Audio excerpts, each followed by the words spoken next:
Meu nome é Natália Borges, 32 anos, e eu nunca pensei que veria o terror nos olhos da minha filha de 6 anos, enquanto ela assistia o avô me bater com tanta força que eu desabei. Um momento eu estava de pé na casa da minha infância, explicando desesperadamente minha situação financeira, e no seguinte eu estava no chão com sangue escorrendo pelo meu rosto. Os gritos de Helena ainda ecoam nos meus pesadelos. Saímos naquele dia sem ter para onde ir, com 2 malas e a confiança destruída. Antes de mergulhar em como meus próprios pais me expulsaram com minha filha de 6 anos, me contem nos comentários de onde vocês estão assistindo e se inscrevam se já tiveram que recomeçar do zero, só com determinação. A vida tem um jeito de seguir caminhos inesperados. 3 anos atrás, eu tinha o que a maioria consideraria o sonho da classe média brasileira. Uma confortável casa de 3 quartos em um bairro residencial tranquilo em Campinas, com uma varanda ampla onde eu tomava café toda manhã antes do trabalho. Meu ex-marido Bruno e eu tínhamos empregos estáveis. Eu era coordenadora de marketing em uma empresa de saúde ganhando R$65 mil por ano, enquanto ele trabalhava em serviços financeiros, trazendo uma renda bem maior, próxima de R$100 mil por ano. Tínhamos uma poupança saudável. Fazíamos viagens anuais para lugares como Fernando de Noronha e Balneário Camboriú. E nossa filha Helena frequentava uma excelente escola particular onde estava se desenvolvendo bem. Olhando para trás, percebi que eu havia criado uma lista mental do que o sucesso parecia, e acreditava ter marcado metodicamente cada item. A primeira rachadura nessa imagem perfeita apareceu em uma terça-feira comum à noite. Eu cheguei em casa mais cedo de um jantar de negócios que havia sido cancelado de última hora. A casa estava silenciosa, exceto por sons incomuns vindos do nosso quarto no andar de cima. Ainda me lembro da sensação do meu estômago afundando enquanto subia aquelas escadas, cada degrau mais pesado que o anterior. Quando abri a porta, lá estava Bruno na nossa cama de casal com Vanessa, uma colega de trabalho que ele havia mencionado casualmente várias vezes antes. A expressão no rosto dele nem era de choque ou vergonha. Era irritação por ter sido interrompido. Você não devia voltar antes das 8, ele disse, como se eu fosse a pessoa que tinha feito algo errado. Os meses seguintes viraram um borrão de reuniões com advogados, sessões de mediação e negociações financeiras. Bruno lutou ferozmente por cada bem, usando suas conexões no mundo financeiro e contratando um advogado agressivo especializado em proteger o cônjuge de maior renda. Apesar de ter contribuído igualmente para o casamento e ser a principal cuidadora de Helena, vi nossa poupança conjunta escoar para honorários advocatícios, enquanto Bruno conseguia proteger grande parte de suas contas pessoais e investimentos. O acordo final me deixou com quase nada. Tivemos que vender a casa por insistência de Bruno, mas depois de pagar o restante da hipoteca e dividir o pouco patrimônio que havia, minha parte mal cobriu 3 meses de aluguel em um apartamento decente. A pensão alimentícia foi estabelecida, mas Bruno imediatamente começou a encontrar maneiras de atrasar os pagamentos, alegando dificuldades financeiras temporárias que suas postagens no Instagram de viagens de golfe e jantares caros contradiziam. Com minha poupança esgotada pelos honorários advocatícios, pensão alimentícia inconsistente e o mercado de aluguéis surpreendentemente caro em Campinas, eu me vi diante do impensável. Aos 32 anos, precisei pedir aos meus pais se Helena e eu poderíamos morar com eles temporariamente. Meus pais, Regina e Paulo Mendes, moravam na mesma casa de 3 quartos que possuíam havia 30 anos. Era a casa onde eu cresci, localizada em um bairro de classe média a cerca de 40 minutos da cidade. Quando liguei para minha mãe para explicar a situação, a resposta dela foi melhor do que eu temia. Claro que vocês podem vir ficar conosco, filha. Família cuida de família, ela disse, embora eu tenha detectado um tom de algo mais em sua voz. Decepção, talvez, ou julgamento. Meus pais eram casados havia 38 anos e vinham de uma geração onde o divórcio era considerado um fracasso pessoal, especialmente para as mulheres. Eles nunca haviam gostado muito de Bruno, mas também nunca aprovaram minha decisão de me casar com ele sem um acordo pré-nupcial mais substancial. Na cabeça deles, uma mulher devia sempre se proteger, mas também fazer tudo possível para fazer o casamento dar certo. Era uma posição contraditória que refletia suas visões complicadas sobre relacionamentos. Quando Helena e eu nos mudamos para o meu antigo quarto de infância, O acolhimento inicial foi caloroso o suficiente. Minha mãe havia preparado o quarto com lençóis limpos e liberado espaço no armário. Meu pai havia montado uma pequena mesa onde Helena podia fazer o dever da escola. Na primeira semana, parecia um porto seguro em meio ao caos que minha vida havia se tornado. Mas tensões sutis surgiram rapidamente. Minha mãe fazia pequenos comentários sobre como, na época dela, as mulheres davam um jeito de manter os casamentos unidos. Meu pai suspirava pesadamente sempre que eu mencionava dificuldades com Bruno ou a pensão alimentícia. Nenhum dos dois dizia diretamente, mas a implicação era clara. Eu havia falhado na vida de alguma forma e agora estava perturbando a deles. Encontrar um novo emprego se tornou minha prioridade máxima, mas o setor de marketing havia mudado significativamente desde que comecei nas minhas empresas anteriores, 7 anos antes. Muitas entrevistas terminavam com a mesma resposta. Estamos procurando alguém com experiência mais atual em plataformas digitais. As posições para as quais eu estava qualificada ofereciam salários significativamente mais baixos do que eu ganhava antes, enquanto o custo de vida continuava subindo. Enquanto isso, Helena lutava para se ajustar à nova realidade. Ela teve que trocar de escola no meio do ano, deixando para trás amigos que conhecia desde os 3 anos. Ela não entendia por que não estávamos mais na nossa casa, ou porque via o pai apenas a cada 2 fins de semana. À noite, ela frequentemente subia na cama comigo, perguntando quando poderíamos voltar para casa. Vamos ter nosso próprio lugar de novo em breve, querida. Eu prometia noite após noite, tentando acreditar nisso também. Apesar desses desafios, permaneci determinada. Fiz cursos online para atualizar minhas habilidades em marketing digital enquanto me candidatava a empregos durante o dia. Aceitei projetos freelance que pagavam pouco mais que o mínimo, mas me davam exemplos recentes de trabalho. Cortei todas as despesas possíveis. Vendi meu carro mais novo por um modelo mais antigo para eliminar parcelas, cancelei assinaturas e comprei roupas para Helena em brechós em vez das boutiques que frequentávamos antes. Contribuí com o que pude para a casa dos meus pais, comprando mantimentos, cozinhando refeições, cuidando das tarefas domésticas e dando a eles uma pequena quantia para as contas de luz e água todo mês. Mas estava claro, pelas expressões deles e conversas sussurradas, que achavam que eu não estava fazendo o suficiente. À medida que as semanas viravam meses, o julgamento inicialmente sutil da minha mãe se tornava cada vez mais aberto. Ela apontava vagas de emprego em áreas completamente diferentes da minha experiência, sugerindo que eu não estava me esforçando o suficiente porque não consideraria recomeçar do zero em uma nova indústria com salários iniciais. Questionava cada compra que eu fazia, desde um par de sapatos necessários para entrevistas até materiais escolares para Helena. Sabe, Natália, quando eu tinha sua idade, eu trabalhava 2 empregos para me virar. Ela dizia, convenientemente esquecendo que nunca precisou gerenciar uma criança pequena sozinha enquanto fazia isso, e que os salários em relação ao custo de vida eram completamente diferentes na época dela. Meu pai, que sempre fora mais passivo em conflitos familiares, começou a ecoar os sentimentos da minha mãe. A Regina não está errada, sabe? Ele acrescentava depois de uma das palestras dela.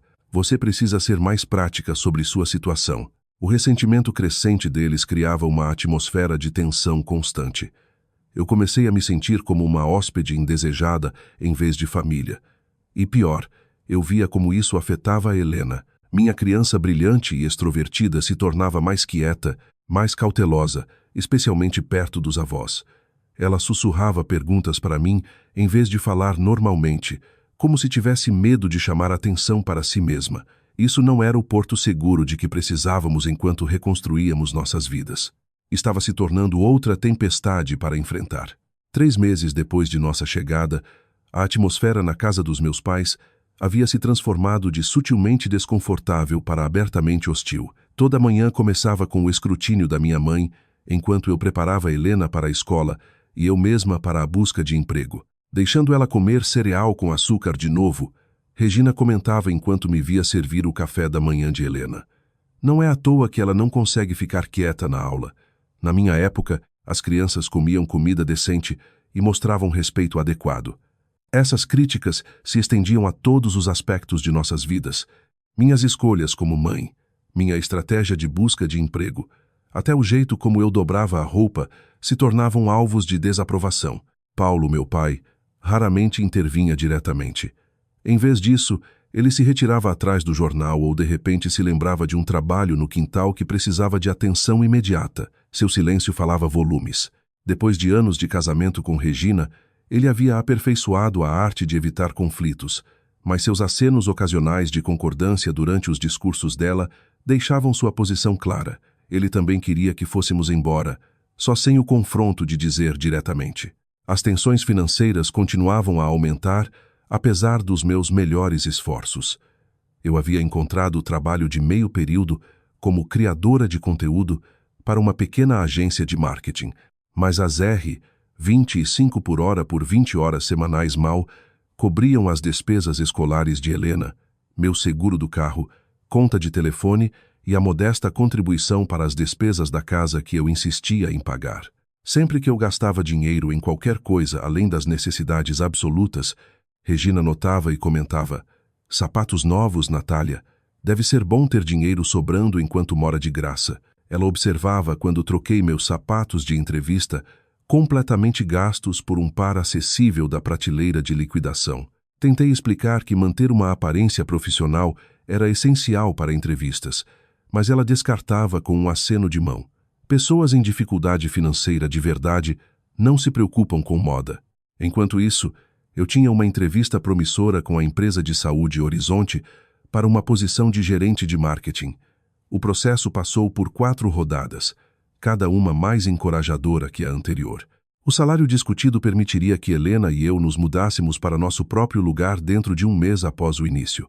Comecei a pesquisar apartamentos com cautela, esperando ter boas notícias para compartilhar em breve, mas as tensões atingiram um novo pico durante o aniversário de 6 anos de Helena. Eu havia economizado cuidadosamente para fazer uma pequena comemoração, convidando alguns amigos da nova escola dela e planejando atividades simples no quintal dos meus pais. Regina, porém, tinha ideias diferentes. "Isso é modesto demais para minha única neta", ela declarou, assumindo todo o planejamento.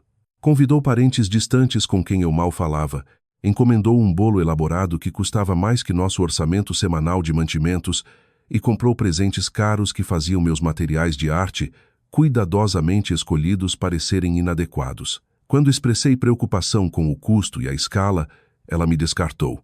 "Estou fazendo o que você deveria estar fazendo se tivesse gerenciado sua vida direito", ela disse ao alcance dos ouvidos de Helena. Durante a festa, Regina consistentemente minava minha autoridade como mãe. Quando eu disse que Helena devia esperar até depois do jantar para o bolo, Regina serviu imediatamente uma fatia. Quando sugeri abrir os presentes mais tarde, Regina incentivou que ela rasgasse logo. Cada vez que Helena olhava para mim com confusão, incerta de cujas instruções seguir, meu coração afundava ainda mais. Naquela noite, depois de colocar uma Helena superestimulada e com queda de açúcar na cama, ouvi meus pais na cozinha. "Quanto tempo você acha que essa situação vai continuar?" Meu pai perguntou. "Já são 3 meses. Ela está se aproveitando, Paulo." Minha mãe respondeu. "Está confortável aqui. Por que sairia? Cuidado de criança de graça, moradia de graça. Ela não está se esforçando o suficiente para se sustentar sozinha." As palavras deles doíam como golpes físicos.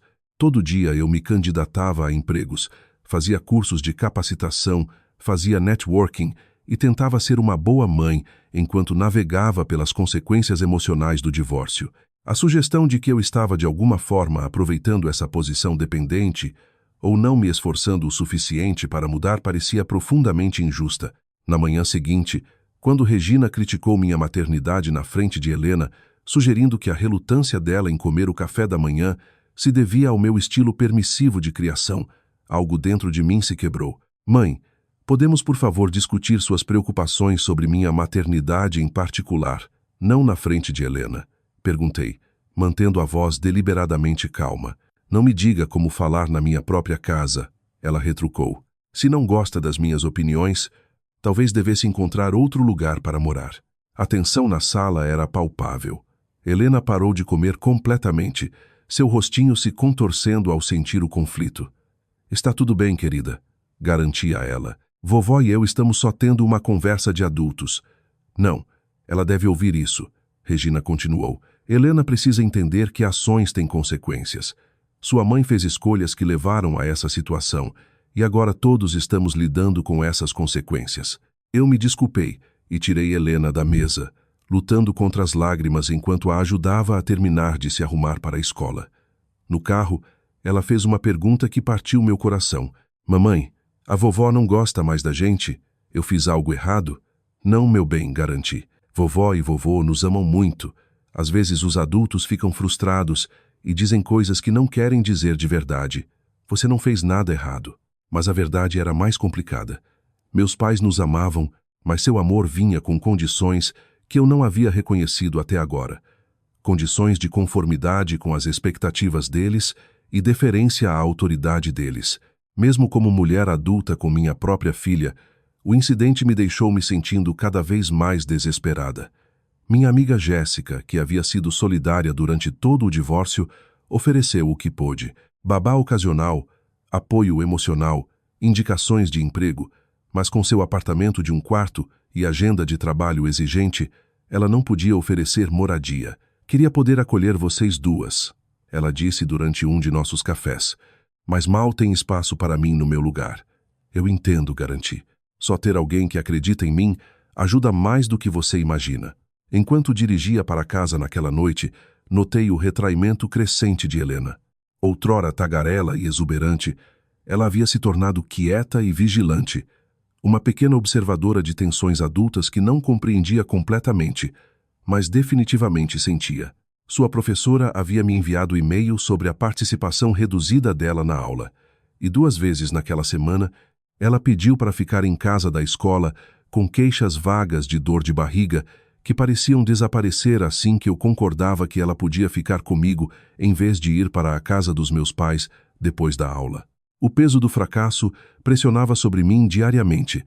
Fracasso em proporcionar estabilidade para minha filha, fracasso em restabelecer rapidamente nossa independência e, aparentemente, fracasso em atender às expectativas dos meus pais de gratidão, adequada pela ajuda cada vez mais relutante deles. Apesar de trabalhar constantemente em soluções, me sentia presa em uma situação que se deteriorava dia após dia, com o bem-estar da minha filha por um fio. 5 meses depois de nossa chegada, o que havia começado como um arranjo desconfortável havia se deteriorado em um ambiente emocionalmente tóxico. A oportunidade de emprego promissora na horizonte havia se materializado em uma oferta oficial, mas com data de início em 5 semanas, devido ao cronograma trimestral de integração da empresa. Quando compartilhei essa notícia com meus pais, esperando que ficassem aliviados por ter uma data definitiva para o fim da nossa estadia, a reação deles foi inesperadamente negativa. Mais 5 semanas, Regina exclamou durante o jantar. Isso é mais de 1 mês continuando a sustentar vocês. E como sabemos que esse emprego vai dar certo? Seu histórico não é exatamente inspirador de confiança ultimamente, Natália. Cada palavra dela parecia um pequeno corte. Eu havia sido transparente sobre minha busca de emprego desde o início, compartilhando tanto decepções quanto progressos. Essa era a primeira oferta sólida, com um salário que realmente nos sustentaria, Helena e eu, de forma independente. No entanto, em vez de celebração, recebi ceticismo e ressentimento. Aceitei a posição, mãe.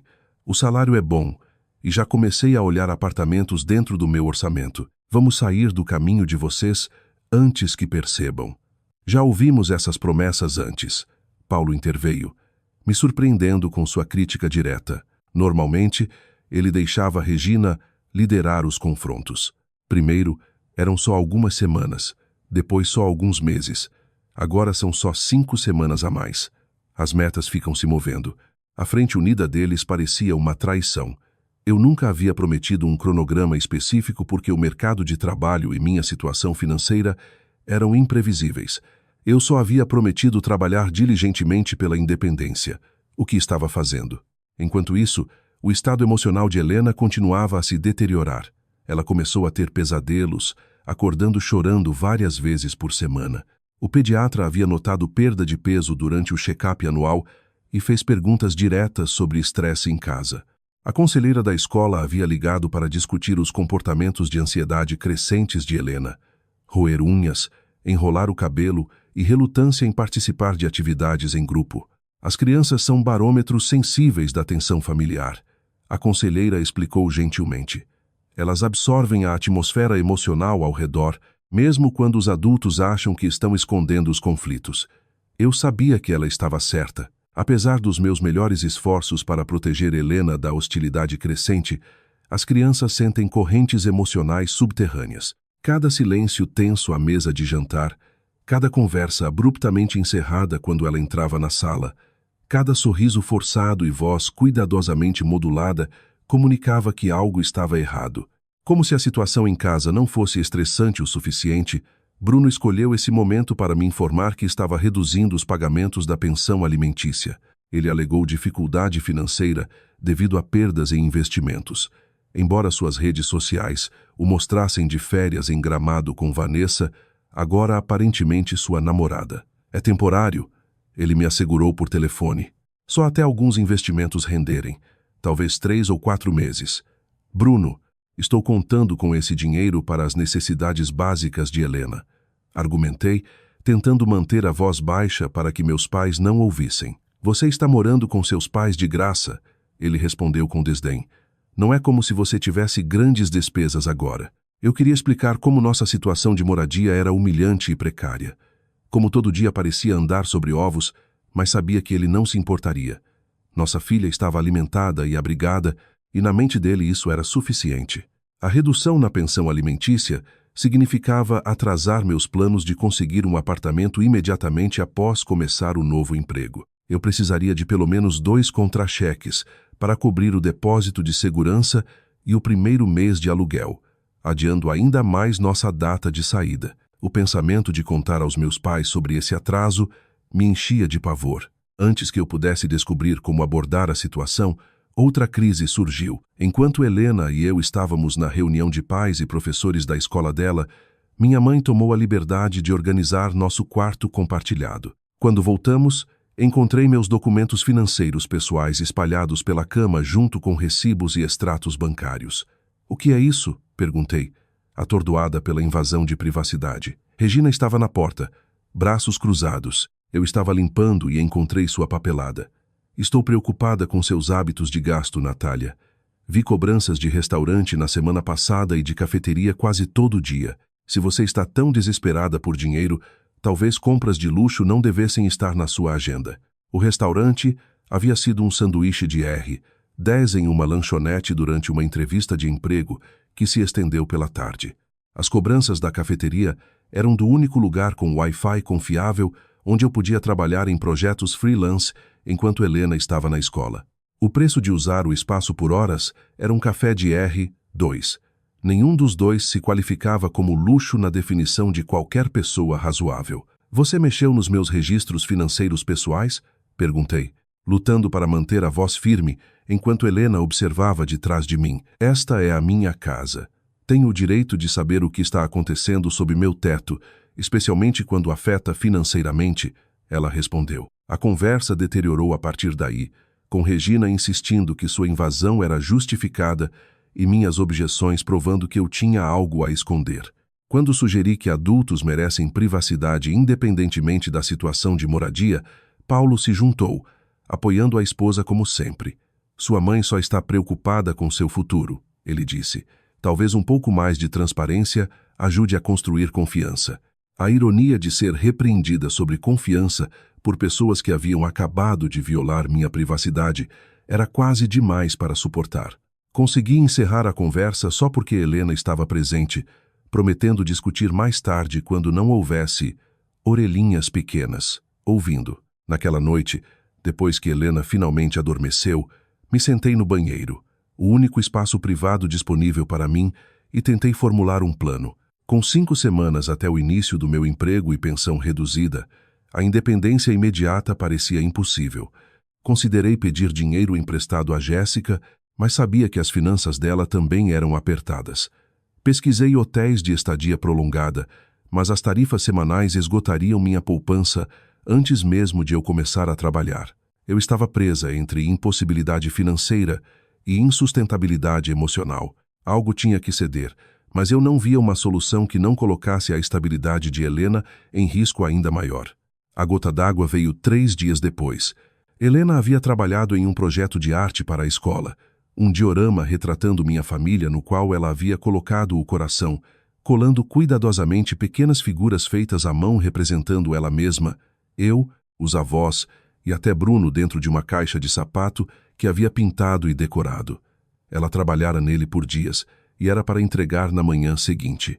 Quando voltamos do supermercado, outro ponto de discórdia, pois Regina criticou tanto minhas escolhas de comida quanto os gastos, o diorama havia desaparecido. Depois de procurar freneticamente, encontrei o projeto de Helena na lixeira externa, danificado além do reparo por borra de café e resíduos de cozinha. Helena explodiu em lágrimas quando viu, inconsolável pela destruição de seu trabalho árduo. Quando confrontei minha mãe, a resposta dela foi gelada em sua casualidade. Ah, pensei que era só lixo. Estava em cima da bancada onde eu precisava preparar o jantar. Além disso, não estava muito bem feito. A professora dela provavelmente daria uma nota baixa mesmo. Naquele momento, olhando para o rosto devastado da minha filha e a expressão impassível da minha mãe, soube que havíamos chegado ao ponto de ruptura. O que eu não percebi foi quão explosivo aquele ponto de ruptura se tornaria. A manhã que mudou tudo começou com esperança inesperada. Acordei cedo, incapaz de dormir depois de ficar acordada até tarde, ajudando Helena a recriar uma versão simplificada do diorama. Verificando meu e-mail antes que mais alguém acordasse, encontrei uma mensagem do RH da Horizonte. Devido a uma saída inesperada de funcionário, queriam saber se eu poderia começar em uma semana em vez de 5.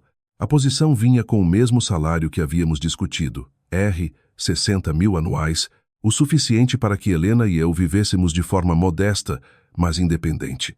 Meu coração acelerou de alívio e empolgação. Era o avanço de que precisávamos, acelerando nosso cronograma para sair e estabelecer nosso próprio lar. Respondi rapidamente, confirmando minha disponibilidade e expressando gratidão pela oportunidade.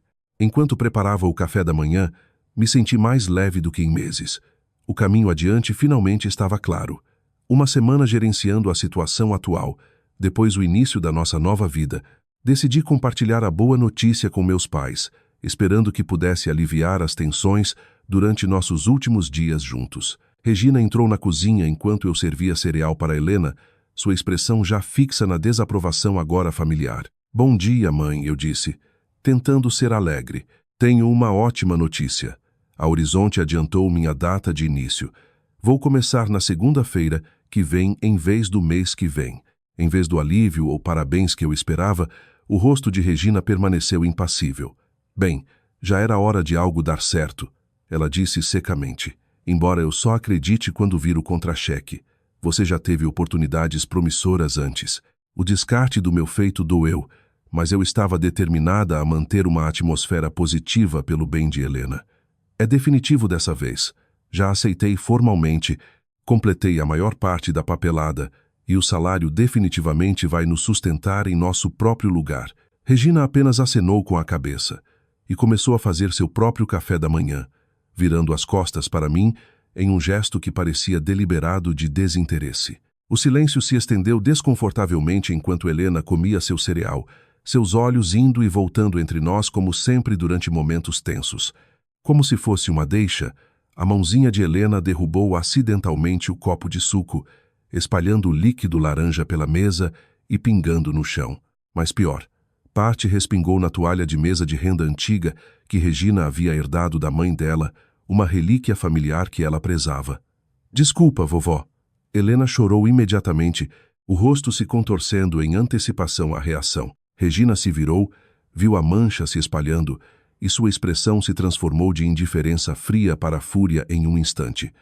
Essa toalha tem mais de 70 anos, ela gritou, correndo para a mesa. Era da minha mãe e da mãe dela antes. Vocês têm ideia do que fizeram? Helena encolheu na cadeira, lágrimas enchendo os olhos. Eu me movi rapidamente para ficar entre elas, pegando papel toalha para absorver o derramamento. Foi um acidente, mãe. Podemos mandar limpar profissionalmente, eu disse, tentando manter a voz calma enquanto protegia Helena. Limpeza profissional? Com que dinheiro? A voz de Regina subiu mais alto. Vocês mal conseguem se alimentar sem minha ajuda. E agora estão destruindo relíquias familiares insubstituíveis. É só uma toalha de mesa, eu disse, reconhecendo imediatamente meu erro. Só uma toalha de mesa. O rosto dela corou de raiva. Isso mostra exatamente o pouco respeito que você tem por esta família e esta casa. Você não tem sido nada além de um fardo desde que chegou, Natália. Um fardo que carregamos sem reclamar enquanto você demora a encontrar um emprego que atenda seus padrões. A injustiça da caracterização dela quebrou algo em mim.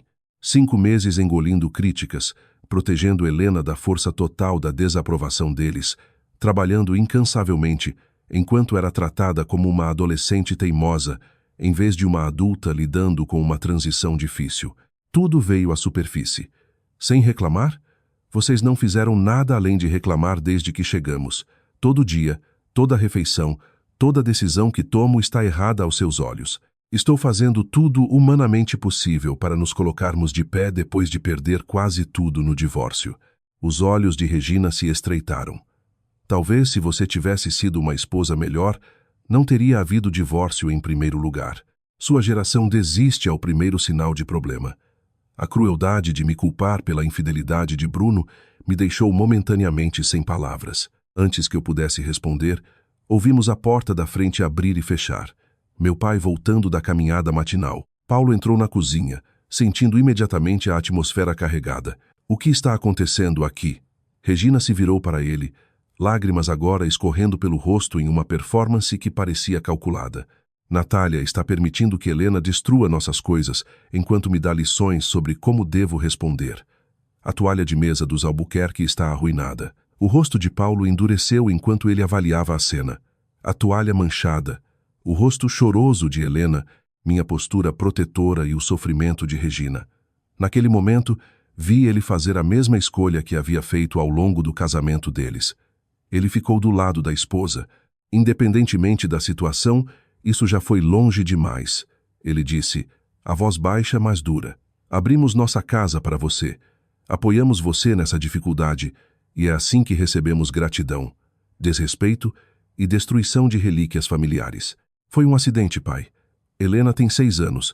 Crianças derrubam coisas e eu não mostrei nada além de gratidão pela ajuda de vocês. Apesar da crítica constante e do minar da minha maternidade, Regina deu um passo à frente, a voz subindo para um grito, pague aluguel ou saia. Não estamos administrando uma instituição de caridade aqui, e certamente não somos obrigados a sustentar uma mulher adulta que não consegue gerenciar a própria vida. Eu disse que consegui o emprego. Começo na semana que vem, e vamos sair assim que receber meu primeiro salário. Depois de tudo o que aconteceu, vocês realmente acham que queremos ficar onde somos tão claramente indesejadas? Paulo se aproximou, sua presença subitamente intimidante na cozinha pequena. Sua mãe tem sido mais que paciente. Não estamos pedindo aluguel atrasado, só respeito e consideração básicos. Respeito? Vocês querem falar de respeito? Minha voz subiu apesar dos meus esforços para permanecer calma. Foi respeitoso mexer nos meus papéis financeiros? Foi respeitoso jogar fora o projeto escolar de Helena? Foi respeitoso dizer a ela que o trabalho de arte dela não era bom o suficiente? Vocês não mostraram nada além de desprezo por meses. O rosto de Paulo corou vermelho escuro. Não ouse falar conosco desse jeito na nossa própria casa. Sua mãe não fez nada além de tentar ajudar você, e é assim que você retribui. Ajudar-me dizendo constantemente que sou um fracasso? Fazendo Helena se sentir como se estivesse andando sobre ovos na casa dos próprios avós? Isso não é ajuda, pai.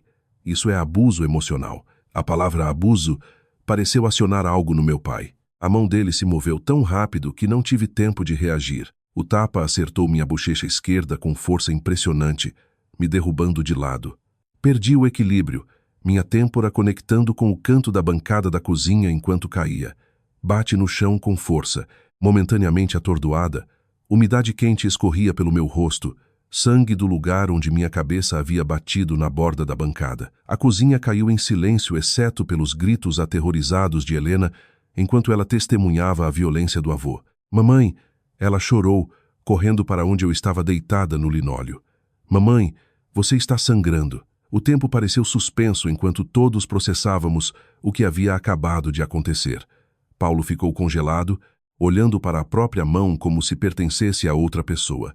Regina permaneceu onde estava, sem fazer nenhum movimento para me ajudar ou confortar Helena. Com mãos trêmulas, toquei minha têmpora, meus dedos saindo vermelhos. O corte não era profundo, mas ferimentos na cabeça sangram profusamente. Mais que a dor física, porém, era o choque da violação. Meu próprio pai havia me golpeado com força suficiente para me derrubar na frente da minha filha. Os gritos contínuos de Helena quebraram o momento congelado. Eu me levantei, lutando contra a tontura, e a puxei para meus braços. Está tudo bem, meu bem. Estou bem, sussurrei, embora ambas soubéssemos que era mentira. Paulo finalmente falou, a voz estrangulada. Natália, eu não quis. Eu o interrompi, subitamente calma com uma clareza de certeza absoluta. Estamos saindo agora. Não seja ridícula, Regina disse, finalmente se movendo para a frente. Você está sangrando. Deixa eu pegar o kit de primeiros socorros. Não toque em mim, eu disse. A voz firme apesar da adrenalina correndo por mim. Helena, querida, precisamos ir para o quarto e arrumar algumas coisas. Pode ser minha grande ajudante? Helena acenou, o rostinho ainda marcado por lágrimas, mas resoluto. Ela pegou minha mão e passamos pelos meus pais sem outra palavra, deixando-os parados na cozinha cercados pelas consequências da violência. No nosso quarto compartilhado, me movi com eficiência mecânica, pegando nossas malas e enchendo-as com o essencial. Roupas, itens de higiene, os bichinhos de pelúcia favoritos de Helena, meu laptop e documentos do emprego, nossos papéis de identificação. Helena seguia minha liderança silenciosamente, trazendo itens quando pedida, os olhos nunca deixando meu rosto sangrando. Para onde vamos, mamãe? Ela finalmente perguntou, enquanto eu fechava a segunda mala. A pergunta me parou momentaneamente. Para onde iríamos? Não tínhamos apartamento esperando, nenhuma reserva de hotel, poupança mal suficiente para durar até meu primeiro salário. Mas a resposta era clara mesmo assim. Para algum lugar seguro, querida. Algum lugar onde ninguém vai nos machucar ou nos fazer sentir mal. Ajudei Helena a vestir o casaco. Peguei nossas malas e a guiei de volta pela casa. Meus pais estavam na sala de estar observando nossa saída com expressões que misturavam choque, raiva e talvez uma percepção crescente do que havia acontecido. Natália, isso é desnecessário, minha mãe disse. Seu pai perdeu a cabeça, mas você provocou ele. Vamos todos nos acalmar e discutir isso racionalmente. A culpa à vítima foi a confirmação final de que sair era nossa única opção. Não há nada para discutir. Ninguém que bate em outra pessoa com raiva tem o direito de exigir que fiquem para mais abuso. Para onde vocês vão? Meu pai perguntou, a voz menor do que eu já havia ouvido. Isso não é mais da sua conta, respondi, embora eu mesma não tivesse resposta. Ao chegarmos à porta da frente, me virei para olhar-los uma última vez. Essas pessoas que haviam me criado, em quem eu havia confiado para nos ajudar no momento de necessidade, que haviam traído essa confiança da maneira mais fundamental. Nunca pensei que teria que proteger minha filha dos próprios avós, eu disse baixinho. Mas é exatamente isso que estou fazendo agora. Com essas palavras, Helena e eu saímos pela porta, deixando para trás não só uma casa, mas a ilusão de segurança familiar a qual eu havia me agarrado ao longo da vida adulta. Enquanto ajudava Helena a entrar no carro, sangue ainda escorrendo pelo meu rosto, me senti simultaneamente aterrorizada e resoluta. Não tínhamos para onde ir, mas qualquer lugar era melhor do que onde havíamos estado. No momento em que as portas do carro se fecharam, a fachada de compostura que eu havia mantido pelo bem de Helena começou a desmoronar. Minha mão tremia tanto que mal conseguia inserir a chave na ignição. O corte na minha têmpora latejava, sangue ocasionalmente pingando apesar das minhas tentativas de estancar com lenços de papel do porta-luvas. Helena sentou quieta na cadeirinha, o rosto pálido e sério, além dos seus 6 anos. Sua cabeça ainda está sangrando, mamãe. Ela observou, a voz pequena. Está tudo bem, querida. Cortes na cabeça sangram muito, mesmo quando não são graves. Expliquei, tentando soar confiante, enquanto pressionava mais lenços contra a têmpora. Saí da garagem dos meus pais pela última vez. 2 quarteirões adiante, parei, incapaz de ver claramente através das lágrimas. A realidade da nossa situação desabou como um peso físico. Estávamos efetivamente desabrigadas, com fundos limitados, sem lugar para ir e eu ferida. Helena soltou o cinto e subiu para o banco do passageiro, envolvendo seus bracinhos ao meu redor enquanto eu soluçava. Não chora, mamãe. Vamos ficar bem sem a vovó e o vovô. A tentativa dela de me confortar partiu meu coração. Uma criança nunca deveria ter que consolar um pai em crise. No entanto, ali estava minha filha mostrando mais maturidade emocional que os adultos que haviam acabado de nos expulsar. Quando consegui respirar normalmente novamente, fiz a única ligação que parecia possível para Jéssica, minha amiga mais próxima. Jess, me desculpe por pedir isso. Comecei, a voz ainda instável. Mas Helena e eu precisamos de um lugar para ficar. Só por uma noite ou duas, até eu resolver algo. O que aconteceu? Ela perguntou, preocupação evidente na voz. Você está bem? Sua voz parece que esteve chorando. A história saiu em pedaços desconexos. O confronto, a violência do meu pai e nossa saída apressada. Os suspiros chocados de Jéssica pontuavam minha narrativa. Venham agora mesmo, ela disse quando terminei. Meu sofá é de vocês pelo tempo que precisarem. Vocês precisam de atendimento médico? Esse ferimento na cabeça parece sério. Acho que preciso de pontos, admiti, tocando o corte ainda sangrando. Mas não quero assustar Helena mais do que ela já está. Vou encontrar vocês no pronto-socorro, Jéssica decidiu. Ajudo com Helena enquanto você é atendida. Depois vocês duas vêm para casa comigo. A determinação de Jéssica era exatamente o que eu precisava naquele momento.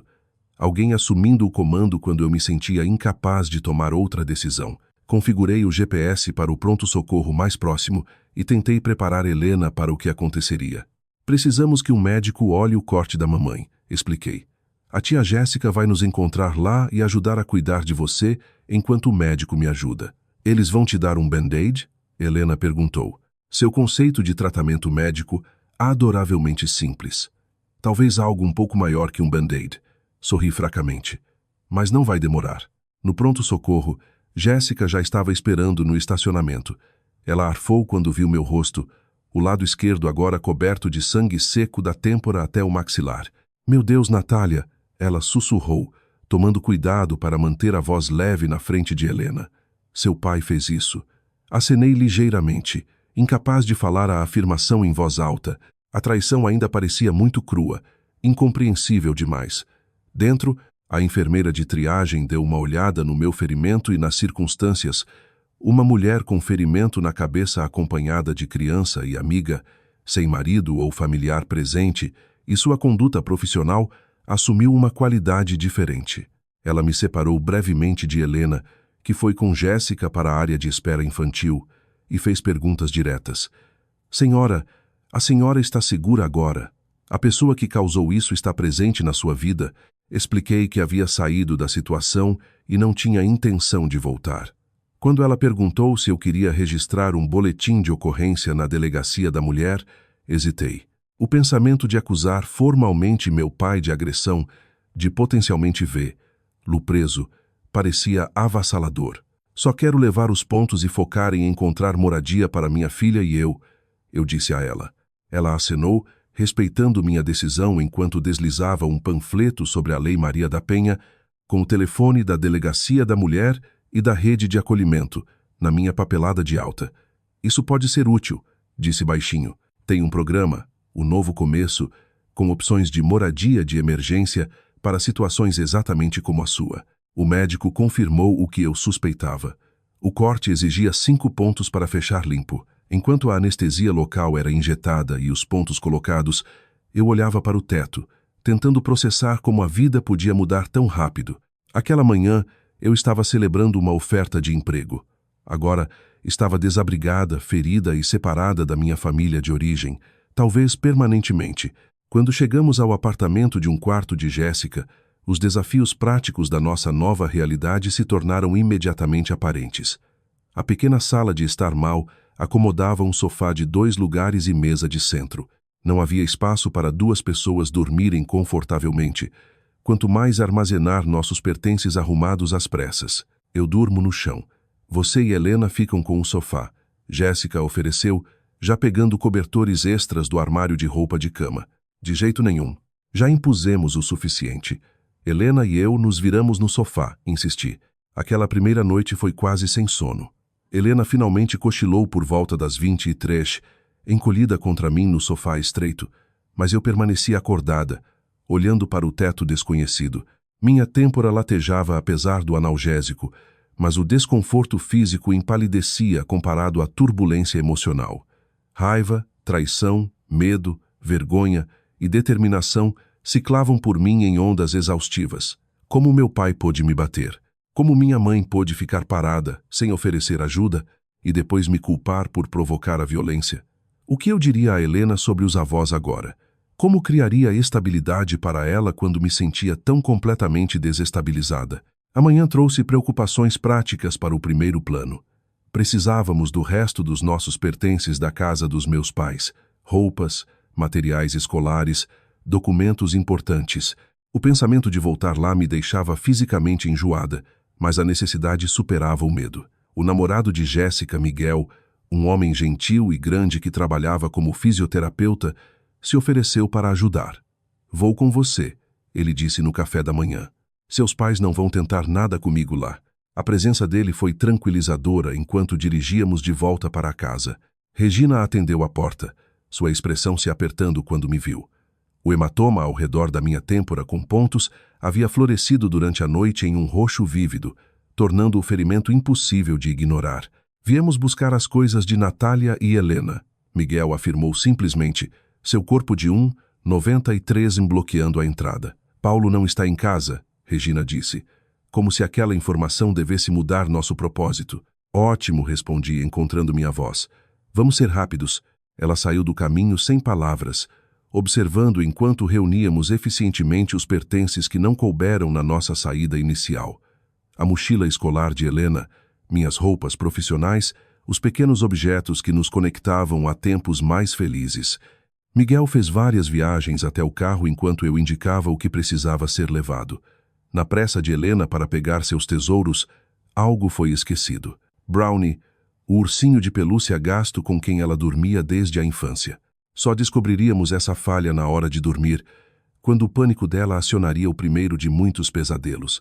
Antes de sair, enfrentei minha mãe uma última vez. "Não espero que você entenda o que aconteceu ontem ou seu papel nisso, mas quero que saiba que Helena e eu estamos seguras e vamos ficar bem sem a ajuda de vocês." O rosto de Regina permaneceu impassível. "Você sempre teve um talento para o drama, Natália. Quando estiver pronta para discutir isso de forma razoável, sem acusações e teatros, sabe onde nos encontrar." O descarte dela da violência como drama confirmou tudo o que eu precisava saber sobre a possibilidade de reconciliação. Não haveria reconhecimento de erro, remorso genuíno, prestação de contas, assim como não havia havido proteção quando mais precisei. De volta ao apartamento de Jéssica, comecei a tarefa sóbria de avaliação financeira. Minha conta poupança continha pouco menos de R$ 2.000, o suficiente para o primeiro mês de aluguel de um apartamento modesto, mas não o suficiente para o depósito de segurança também. Meu novo emprego começaria em 6 dias, mas o primeiro salário só chegaria 2 semanas depois.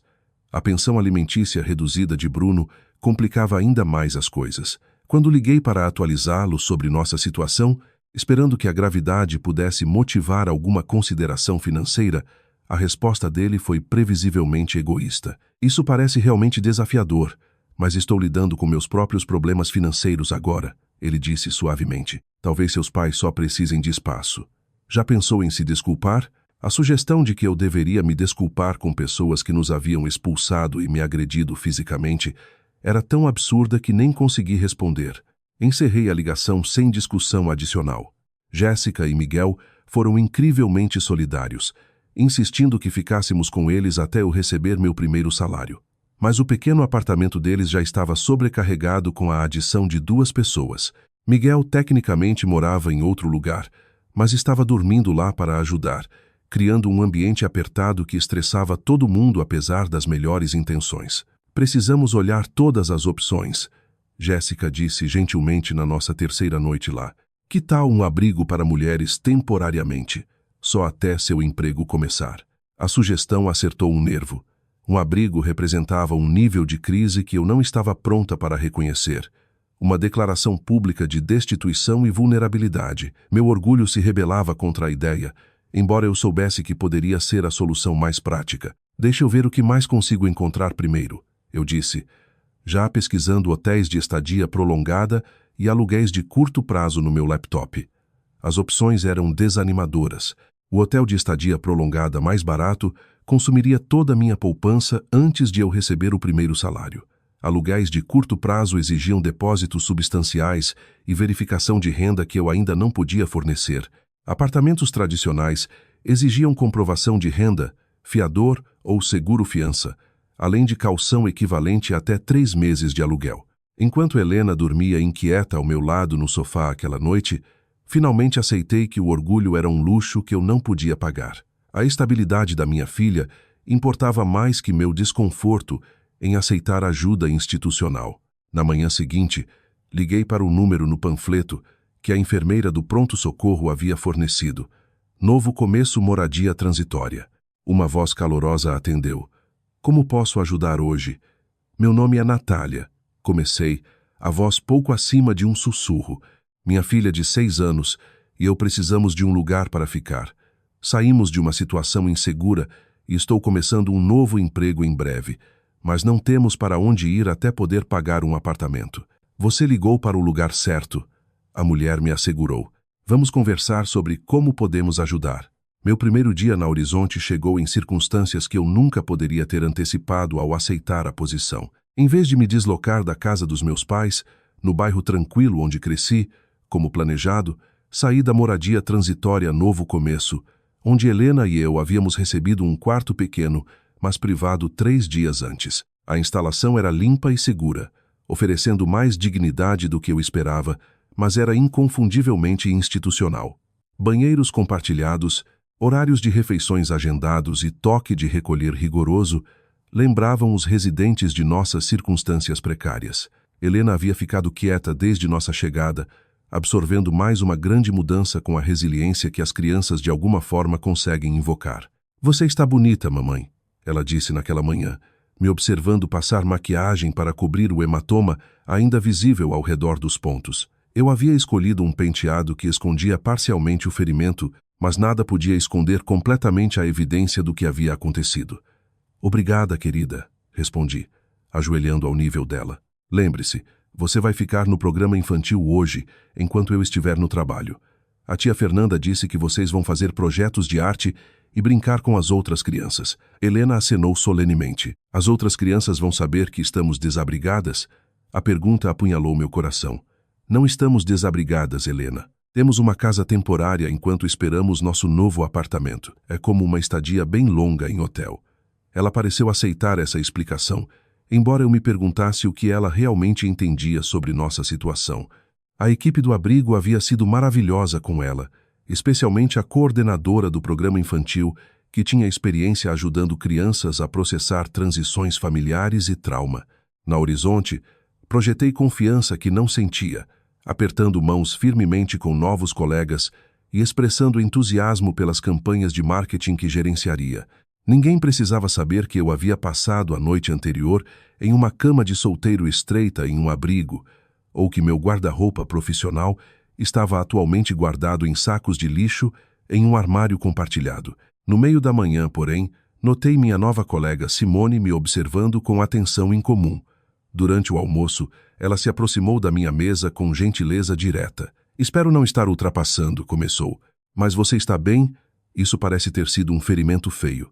Minha mão automaticamente foi para a têmpora e dei a resposta ensaiada que havia preparado. Só um acidente desajeitado. Estou bem. Obrigada. A expressão de Simone deixou claro que ela não acreditava, mas não pressionou mais. Em vez disso, me convidou para almoçar na sala de descanso, onde nossa conversa mudou para tópicos de trabalho e dinâmicas do escritório. Enquanto voltávamos para as mesas, ela mencionou casualmente: minha irmã esteve em um relacionamento abusivo há alguns anos. A parte mais difícil para ela nem foi sair. Foi reconstruir depois, encontrando moradia com crédito danificado e recursos limitados. O comentário não foi formulado como pergunta, mas a abertura era clara. Algo no tom prático de Simone, livre de pena ou julgamento, rompeu minha fachada cuidadosamente mantida. Minha filha e eu estamos no novo começo até eu poder pagar um lugar, admiti baixinho, garantindo que nenhum outro colega estivesse ao alcance. A expressão de Simone permaneceu inalterada. Sem choque, sem simpatia constrangedora, só um pequeno aceno de compreensão. Minha amiga Denise gerencia alguns imóveis não muito longe daqui. Ela às vezes trabalha com pessoas em transição, especialmente mães solo. Você estaria interessada em falar com ela? Essa oferta simples, feita sem alarde ou condescendência, se tornou o primeiro passo para reconstruirmos nossas vidas. Simone marcou uma reunião com Denise para a noite seguinte, em um café perto do abrigo. Denise se revelou uma mulher prática na casa dos 50 anos que gerenciava vários prédios pequenos de apartamentos para um proprietário local. Simone explicou sua situação.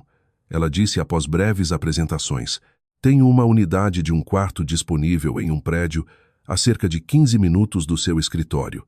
Não é nada chique, eletrodomésticos antigos, comodidades básicas, mas é limpo, seguro e o bairro tem uma boa escola fundamental." Meu coração saltou com a possibilidade. Então afundou imediatamente enquanto considerava as realidades financeiras.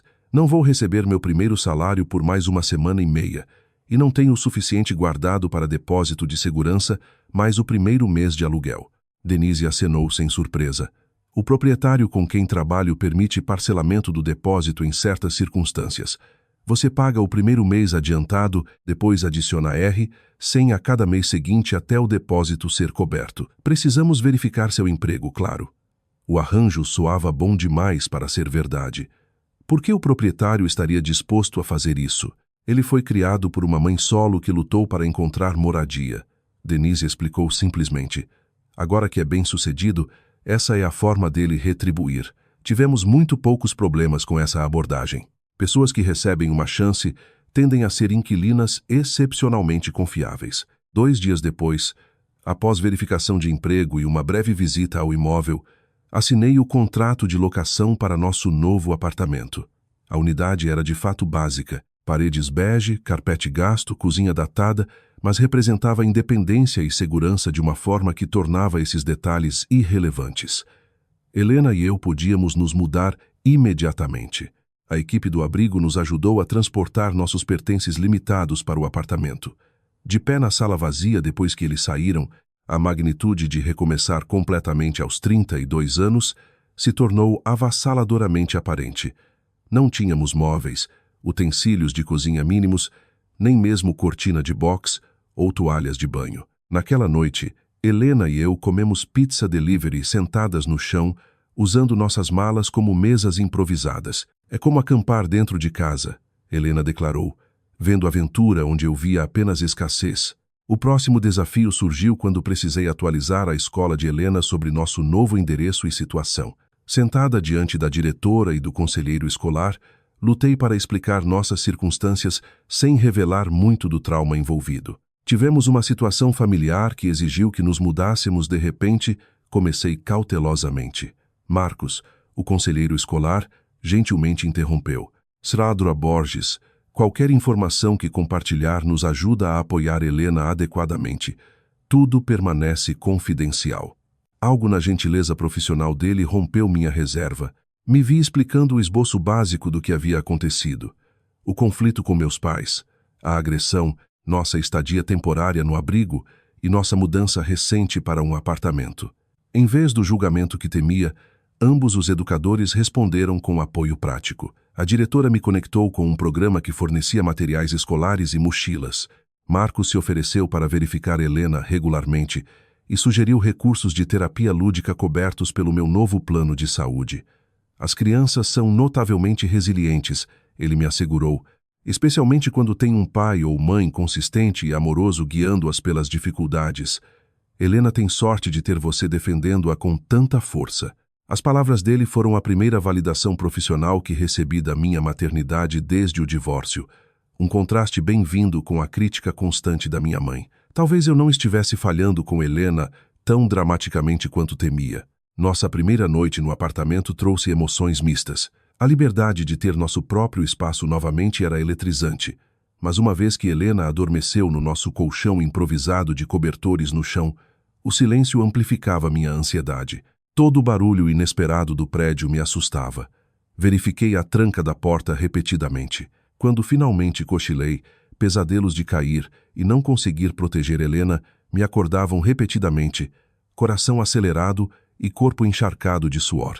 Esses ataques de ansiedade continuavam todas as noites, sempre depois que Helena dormia, como se minha mente esperasse até estar seguro para processar o trauma que havíamos vivido. Durante as horas diurnas, mantinha compostura funcional, me saindo bem no novo emprego e garantindo que as necessidades de Helena fossem atendidas. Mas na escuridão quieta, o medo e a vulnerabilidade que eu suprimia emergiam com intensidade física. Os desafios financeiros permaneceram agudos até meu primeiro salário chegar.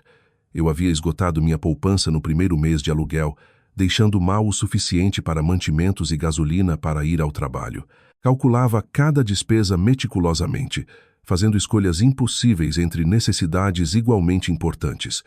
Comprar sapatos novos para Helena na escola ou pagar a conta de luz, comprar mantimentos ou colocar gasolina no carro para chegar ao trabalho. A chegada do meu primeiro contra-cheque da Horizonte trouxe alívio avassalador. Embora modesto após deduções, representava o início da estabilidade. Paguei as contas mais urgentes e comprei alguns itens essenciais de móveis em uma loja de segunda mão, um futon para a sala, um colchão e box que ficavam diretamente no chão e uma pequena mesa de jantar com 2 cadeiras. Uma gentileza inesperada surgiu do meu local de trabalho quando Simone notou que eu comia o mesmo sanduíche de pasta de amendoim no almoço vários dias seguidos. Sem chamar atenção para essa habituação, ela organizou o que chamou de coleta de aquecimento de lar. Colegas contribuíram com itens domésticos que não precisavam mais: pratos, toalhas, luminárias, uma cafeteira, até uma televisão que alguém havia substituído por um modelo mais novo. Todos passamos por transições difíceis. Simone disse enquanto ajudava a entregar esses itens no nosso apartamento: um dia você estará na posição de ajudar alguém. Enquanto arrumávamos esses tesouros de segunda mão no apartamento, considerei a questão complexa dos meus pais. Regina havia ligado 2 vezes, deixando recados que conseguiam simultaneamente expressar preocupação e justificar as ações deles. Estamos preocupados com você e Helena, ela disse na mensagem mais recente. Seu pai se sente péssimo pelo que aconteceu, mas você tem que entender como seu comportamento foi provocativo. Devíamos discutir isso como adultos. A implicação de que eu compartilhava a responsabilidade por ter sido agredida acionou raiva renovada, mas também tristeza pelo reconhecimento de que eles talvez nunca entendessem verdadeiramente a gravidade do que havia ocorrido. Eu não estava pronta para responder, focando em vez disso em estabelecer estabilidade para Helena. Através de toda essa turbulência, Helena permaneceu meu ponto de apoio. As crianças têm uma capacidade extraordinária de encontrar alegria em pequenos momentos, mesmo em meio à crise. Na primeira noite em que montamos nossa mesa de jantar de segunda mão, ela declarou que era perfeita para um jantar chique, arrumando-a cuidadosamente com guardanapos de papel e servindo macarrão com queijo com a solenidade de uma refeição 5 estrelas. A nossa casa de aventura, ela brindou, erguendo seu copo plástico de suco de maçã. A nossa casa de aventura, ecoei, maravilhada com a resiliência dela e a jornada inesperada que nos havia levado até ali, a um apartamento escassamente mobiliado que mesmo assim representava segurança, independência e o início da nossa vida reconstruída. 6 meses depois do dia em que a mão do meu pai conectou com meu rosto, Helena e eu estávamos no nosso apartamento, avaliando a transformação. O que havia começado como um espaço vazio com o básico, havia gradualmente evoluído para um lar verdadeiro. Móveis de segunda mão, arrumados com pensamento, criavam áreas de conversa aconchegantes. Quadros de arte, na maioria criações de Helena, adicionavam cor às paredes antes vazias. Plantas em vasos prosperavam nos parapeitos das janelas, emprestando vida e frescor a cada cômodo. Mais importante que essas mudanças físicas era o senso invisível, mas palpável de segurança que havia criado raízes. Esse modesto apartamento de um quarto havia se tornado um santuário onde Helena e eu podíamos nos curar e crescer sem andar sobre ovos ou nos preparar para críticas. Minha vida profissional havia se estabilizado além das expectativas. A Horizonte valorizava minha expertise em marketing e minha avaliação de desempenho de 3 meses havia resultado em feedback positivo e promessa de oportunidades de avanço. Minha supervisora elogiou especificamente minha campanha para serviços de prevenção, que havia aumentado a matrícula de pacientes em 20%. Você tem um dom para comunicar informações complexas de forma acessível, ela me disse. Estamos considerando expandir seu papel para incluir a gestão da nossa equipe de estratégia digital. Essa validação das minhas capacidades profissionais ajudou a reconstruir a confiança que havia sido erodida durante meses dos comentários cortantes da minha mãe sobre minhas escolhas de carreira e ética de trabalho. O aumento salarial que acompanhou as responsabilidades expandidas nos permitiria mudar para um apartamento ligeiramente maior quando o contrato terminasse, possivelmente um com 2 quartos para que Helena tivesse seu próprio espaço. A recuperação de Helena havia sido mais complexa, mas igualmente notável. Nos primeiros 2 meses após sairmos da casa dos meus pais, ela lutou com ansiedade de separação, ficando angustiada sempre que eu saía de vista. Pesadelos perturbavam seu sono várias vezes por semana e ela havia regredido para chupar o dedo, um comportamento de autoconforto que havia superado anos antes. Com a ajuda de Marcos, o conselheiro escolar, encontramos uma terapeuta lúdica chamada Dra. Abreu, que se especializava em trauma infantil. Inicialmente cética sobre a eficácia da terapia para alguém tão jovem, fiquei maravilhada ao testemunhar a transformação gradual de Helena através das sessões semanais deles. As crianças frequentemente processam trauma através do brincar de formas que não conseguem articular verbalmente. Dra. Abreu explicou durante uma de nossas consultas com os pais. Helena está trabalhando suas experiências de instabilidade e violência testemunhada, criando narrativas onde ela tem agência e controle. A terapia, combinada com a consistência da nossa nova rotina e ambiente, rendeu melhorias notáveis. Os pesadelos diminuíram em frequência e depois desapareceram em grande parte. Helena começou a formar amizades na escola novamente, até pedindo para brincar com colegas. Seu desempenho acadêmico, que havia sofrido durante nosso período de instabilidade habitacional, voltou ao nível da série e além. Um dos aspectos mais difíceis da nossa recuperação envolvia navegar o relacionamento complexo com meus pais. Depois de 2 meses de contato limitado, concordei com uma reintrodução cuidadosamente controlada, principalmente pelo bem de Helena. Nos encontrávamos em locais neutros, parques, restaurantes infantis, uma vez em um museu infantil, sempre com limites claros de tempo e minha condição inegociável de que as conversas permanecessem positivas e focadas no presente. A desconfortabilidade inicial de Paulo ao meu redor era palpável. Durante nosso segundo encontro, enquanto Helena estava distraída no playground, ele tentou o que suponho que considerava um pedido de desculpas. Nunca fui um homem violento, ele disse, olhando para as mãos. O que aconteceu aquele dia não era eu. Não sei o que deu em mim. Mas foi você, pai, respondi uniformemente. Você fez uma escolha naquele momento e isso mudou tudo entre nós.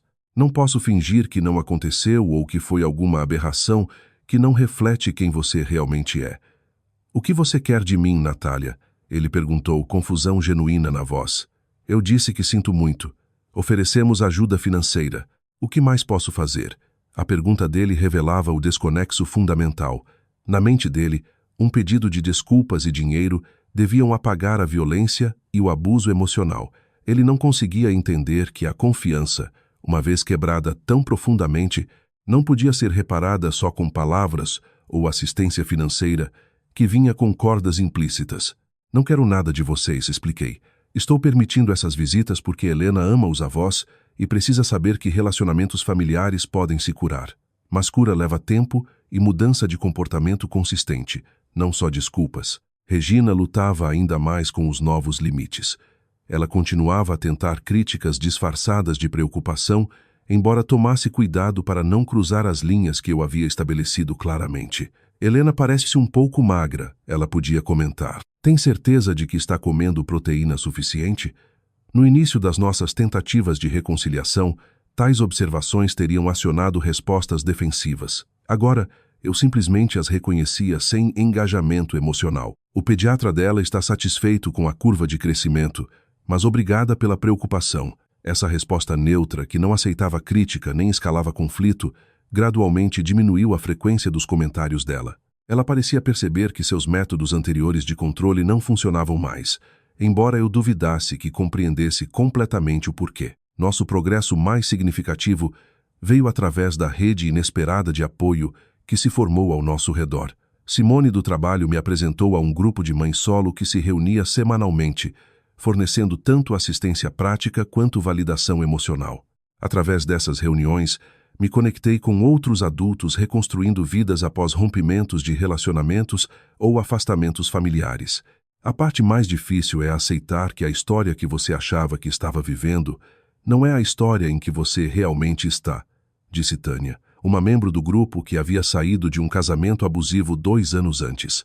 Uma vez que você consegue lamentar aquela narrativa perdida, pode começar a escrever uma nova. O insight dela ressoou profundamente. Eu havia me agarrado à história de que família sempre apoia a família incondicionalmente, que pais são portos seguros durante crises. Aceitar a realidade de que meus pais eram humanos limitados e falhos que haviam priorizado o conforto deles sobre minha segurança foi doloroso, mas ultimamente libertador. Isso me permitiu parar de buscar a aprovação deles e focar em construir uma família escolhida de amigos solidários. Minha vizinha Raquel se tornou uma aliada inesperada nessa família escolhida. Uma professora aposentada na casa dos 60 anos, ela inicialmente ofereceu cuidar de Helena ocasionalmente quando minha agenda de trabalho criava desafios de cuidado infantil. Com o tempo, ela se tornou uma figura de avó substituta, ensinando Helena a assar biscoitos e cuidar do pequeno jardim de vasos no nosso pátio compartilhado. Meus próprios filhos moram do outro lado do país. Raquel explicou quando expressei gratidão pelo envolvimento dela. Ter Helena na minha vida me traz alegria. Você não está impondo ao aceitar ajuda. Está me permitindo fazer parte de uma família novamente. Até meu relacionamento com Bruno evoluiu para algo mais funcional. Depois de meses de pagamentos de pensão erráticos e envolvimento mínimo, ele pareceu registrar a importância das mudanças em nossas vidas. Talvez comparar o comportamento dos meus pais com o dele tenha provocado alguma autorreflexão, ou talvez seu relacionamento com Vanessa tivesse se estabilizado o suficiente para ele pensar além do interesse próprio imediato. Qualquer que fosse a causa, ele começou a cumprir as obrigações financeiras consistentemente e pediu visitas mais regulares com Helena. Durante uma troca, ele realmente reconheceu meus esforços. Você fez um bom trabalho com ela através de tudo isso, ele disse desajeitadamente enquanto Helena reunia seus pertences depois de uma visita de fim de semana. Ela parece feliz apesar de tudo. Vindo de Bruno, isso qualificava como elogio efusivo. Eu simplesmente acenei, reconhecendo que coparentalidade sempre exigiria aceitar esforços imperfeitos e focar no bem-estar de Helena em vez de ressentimentos passados. A estabilidade financeira se construiu lentamente, mas de forma constante. 6 meses depois de começar na Horizonte, eu havia estabelecido um fundo de emergência com o suficiente para cobrir um mês de despesas, uma conquista modesta que, mesmo assim, representava progresso significativo do precipício financeiro em que estávamos oscilando. Meu nome, que ficara negativado no Serasa durante o divórcio e a crise habitacional subsequente, havia começado a se limpar enquanto eu mantinha históricos de pagamento consistentes. Olhando para trás na jornada daquele chão de cozinha manchado de sangue até nossa estabilidade atual, reconheci padrões que estava determinada a não repetir. O ciclo geracional de controle emocional disfarçado de amor, de apoio condicional exigindo conformidade e deferência, terminaria comigo.